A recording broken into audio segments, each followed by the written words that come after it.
We all want to travel the world and live our best lives, but the truth is, sometimes it's just not possible for a variety of reasons. Maybe you have such a demanding schedule or job that doesn't allow you to be able to do that.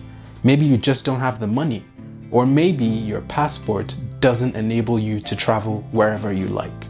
For many of us, this is the harsh reality when it comes to travel, and it just really doesn't seem fair. But the truth is, there are actually very simple things that you can do to still experience the world as if you had traveled. And in this video, I'm going to be sharing some of them with you.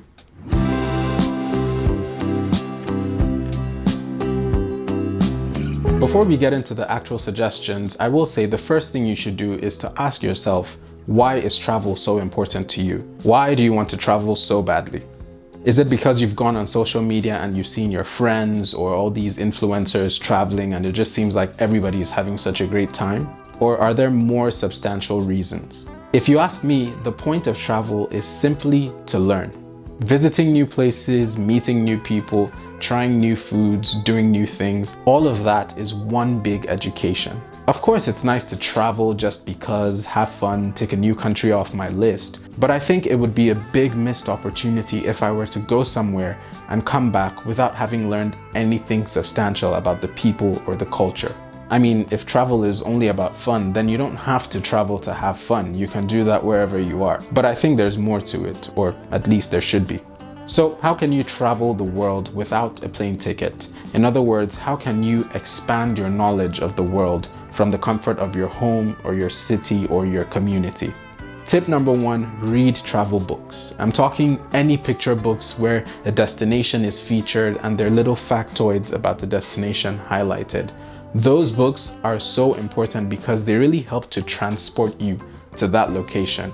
I used to do this a lot as a kid, and I really learned so much about the world's destinations, it's crazy. And it was such a fun exercise just looking at a picture and comparing it to my city or where I lived, and just one, preparing myself for the day I would actually visit that place, and two, also just learning about the difference that exists geographically, culturally, and in so many other ways as well. Read enough of these and you will be surprised how much you learn over time, especially about the geography of the place. In addition to this, read books by international authors where they talk about the culture that they grew up in.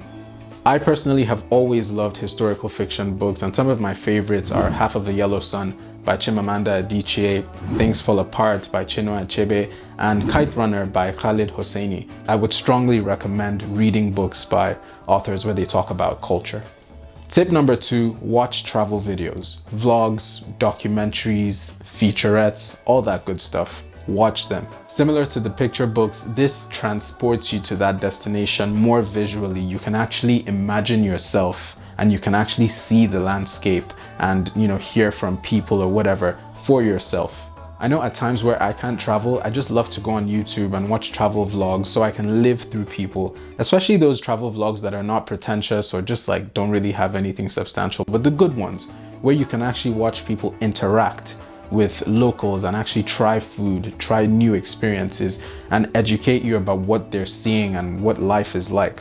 Those vlogs really help me to just feel engaged and almost sort of prepare myself for when I would visit that country. And it's such a great way to travel without actually going to a place. Also, watch foreign movies or TV shows. This is a great thing to do if you want to really learn about the culture and the language, because usually these films are in the local language and you'll have to use subtitles, but you can kind of get a sense of what the accents are like, what certain words are. You'll be surprised how much you pick up, especially if you are trying to learn the language of the film you're watching. It's such a great resource and you just really feel like you're sort of like living with the people you're seeing on TV, if that makes sense. But it's such a fun, valuable thing to do and I strongly recommend it. Tip number three, and this is probably my favorite one, try different cuisines. The good thing about food is that no matter where you are in this world, you are bound to find a cuisine of a different country. If there's a restaurant featuring a different cuisine that you always notice but you haven't tried, try it.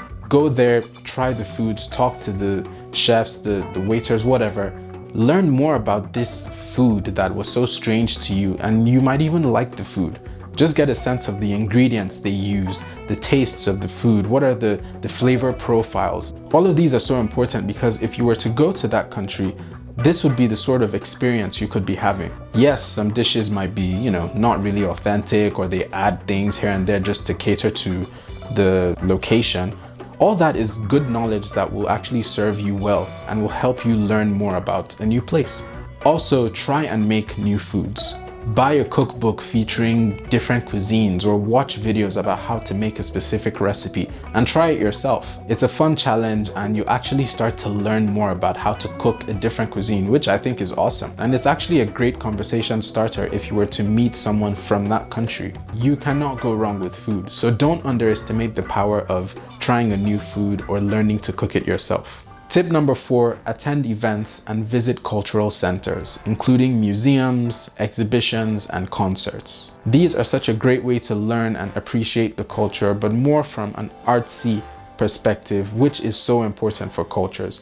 Every culture has an element of art and expression that is unique to them, and by attending these events, you're actually learning something so nuanced and something so different that is pretty cool.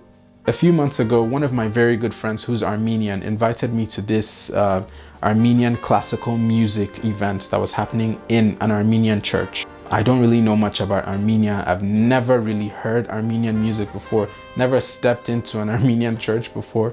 So this was new for me, but it was so much fun.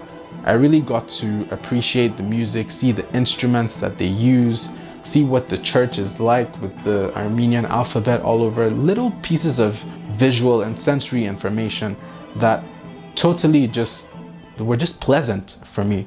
I also got to talk to so many Armenians and just learn from them about their culture, their life stories, and just the things that make Armenians who they are. I still don't know that much about Armenia, but I do know something now, much more than I did before because of this experience. So don't be afraid to try a new artistic experience, because that is really where you get to see the culture in a different light, and it adds depth to your understanding of what makes a place what it is.